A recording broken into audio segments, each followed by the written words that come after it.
Hey guys, how's it going? Just wanted to make a really quick video on fundamentals and sticking to the basics. It's something that I really drill into the guys that I work with or people that I train with. A lot of people want to get into this high speed, training and take all this wazoo stuff. And don't get me wrong, that stuff is awesome and it's definitely good to build up to that stuff. But some of the guys that are starting out, or even some of the guys that have been in the industry for a long time, you guys got to remember fundamentals. You can never go wrong with the fundamentals. Stick to the basics, stick to the basics.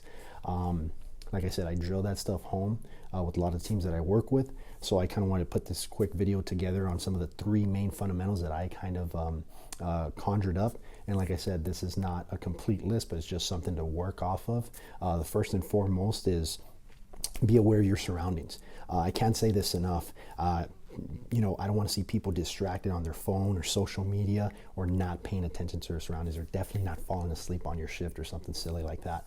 Like I said, be aware of your surroundings. Watch people's hands. I always tell people in my classes, you could see the threat coming from a mile away as long as you're looking.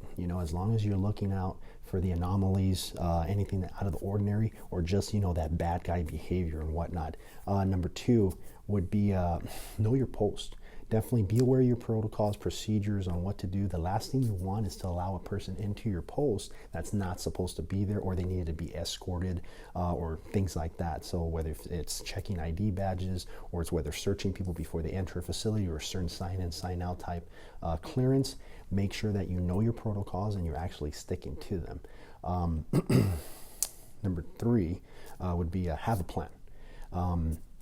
Whether it's tabletop exercises with your team or with yourself or with a partner, scenarios or what ifs. What would we do if this happened? What would we do if that happened? And then we would play it out. And a lot of the times it's just creating these roadmaps in your heads to kind of have a plan of action in case something happens. It could be as simple as, what if we have an irate employee? Or what if we have someone that doesn't want to leave and now they're trespassing? What do we do?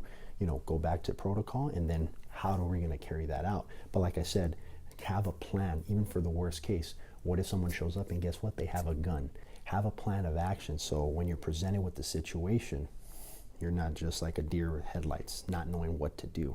You have these roadmaps already built into your head as far as, well, if this happens, we're going to do this. Obviously, we can't plan for every contingency, but we have at least a guideline on what we can or cannot do, or what we should do.